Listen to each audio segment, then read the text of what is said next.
Hey there, my guys. Memed here, and today I'm gonna be helping you guys with a couple of tips for Desert Treasure 2. Now, I've already done the quest, so as you can see, it's not anywhere. It should be, yeah, right here. But anyways, we're gonna be going over a couple of tips to help you beat the Desert Treasure 2 quest. I don't know what part of the quest you'd be struggling on, but this is just a couple of things that I found easier during the quest. So for Vardorvis, I mean, the Vardorvis fight really isn't the main problem. It's the Cassandre fight you'd probably be struggling with. But for Vardorvis, just make sure your weapon's set on slash. Um, you don't even have to focus on the heads when they come up if you feel like your flicking is going to be a little bit too slow. Just put your melee on your quick prayer, and you should be good. Just avoid the axes. Play the rest of the fight like normal. Anytime he starts to dash, don't focus on attacking him. Just focus on getting away from the spikes. Boom, easy, not too bad. The real problem comes in after the Vardorvis fight. So chances are you're probably struggling with Cassandre if you're doing Vardorvis, or maybe you struggled with Vardorvis and you need help with Cassandre after those tips. Well, Cassandre, I would recommend you just take any stab weapon, like I used Fang. Hit him, walk 2 tiles back, hit him, walk 2 tiles back, hit him, walk 2 tiles back, so on and so forth. Just stay clear of the potions, and you're good. Like, everyone says to use range, but honestly, I found I was getting messed up more by range than I was just going in and stabbing. And I know this might not work for a whole lot of people, but at the time I was like 85 strength and like 85 attack as well. So it's not really even high level strat or anything. I'd say it's like a late level strat, but I wouldn't say it's like extremely high. I feel like if I had 80s again, I could have done it with that. It would have just taken a bit less long.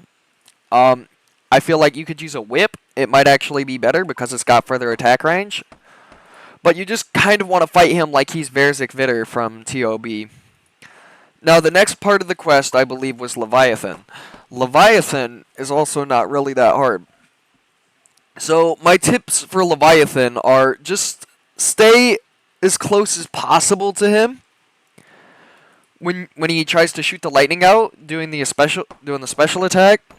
Again, I had like 80 range when I did him. I've just done a bit of leveling. That wasn't too hard. And for the final phase, the enrage phase, just like dump specs into him with dark bow, and if you can get a light bearer to make it so you can dump more specs into him with the dark bow. For the prayers, I would say after three prayer phases, just go ahead and cast your shadow spell on him. Then you just go behind him, shoot him. When he does the boulder attack, just make sure you're not that close to him because you don't want to screw it up later when the enrage phase is coming and you got to stay by the white orb. Other than that, Leviathan is a very simple and straightforward boss. The Duke, I don't really know if there are any tips I could give for this. I mean, there's like maybe 1 or 2. For the preparation phase, just you don't even have to run. You could save your run if you don't have a stamina potion, right? And that would actually make, having stamina for later in the fight a bit better. Every 4 attacks, he's going to do a special attack, so just stay behind a pillar, go ahead, go out, go back in, go out, go back in, go out, go back in. One thing I will say, though, is just keep an eye on your health for that chip damage, because it can mess you up if you're not paying attention, but I've had 0 deaths at Duke. I killed him first try, second try. Not really that hard of a boss. Now, the Whisperer is probably where people are going to be struggling the most with, right? So, my tips for the Whisperer are just, you're going to play her first and second prayer things like normal. It's going to be magic, magic, magic, then magic, magic, range. But the last one, when you switch prayers, if you really have, like, high health, I don't know, like 80 plus health, and you really just want to pray correctly, just go ahead and pray what she throws out at the beginning and just tank the second hit if you've got decent health. If you want to pray correctly, I wouldn't recommend doing that, but yeah, it helped me out a whole lot because I was struggling to get to the enrage phase, and then I did that, and the rest of the boss was just a cakewalk. For the enrage phase, though, what I would recommend is like clicking on. I'm gonna have to go out and do a bit of an example for this. I would recommend clicking like a 3x3 tile formation, so like this, just so you're not running too far out and getting hit by the Whisperer's tentacles. Now, after you've got all 4 bosses done, you're probably going to go ahead and you're going to face the mysterious figure. I would recommend just bringing your 2 stats of whatever you're the strongest in. So for me, it was melee and ranged at the time because my magic was 78. That will make the fight a lot easy. Just remember, every 3 times you attack him, he's going to change that prayer. So just keep an eye on your prayer and then his. And then make sure you're not moving during the fight because he'll freeze you. You also want to make sure you're not cornered during the fight because that can also screw you up a bit. You want to make sure he doesn't like kind of box you in, like brings you to a spot where you can't really get out of.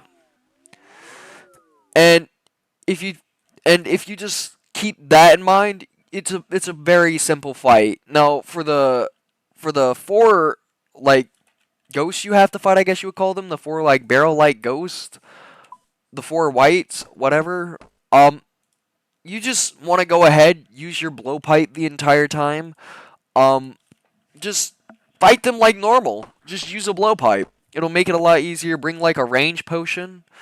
You wanna make sure you have your 1-tick heals so you can tick eat. Like manta rays and karamba wands are what I use. It's an easy like 40 health right there. You don't want to bring like Ceradomin brews because you want to keep your range boosted though.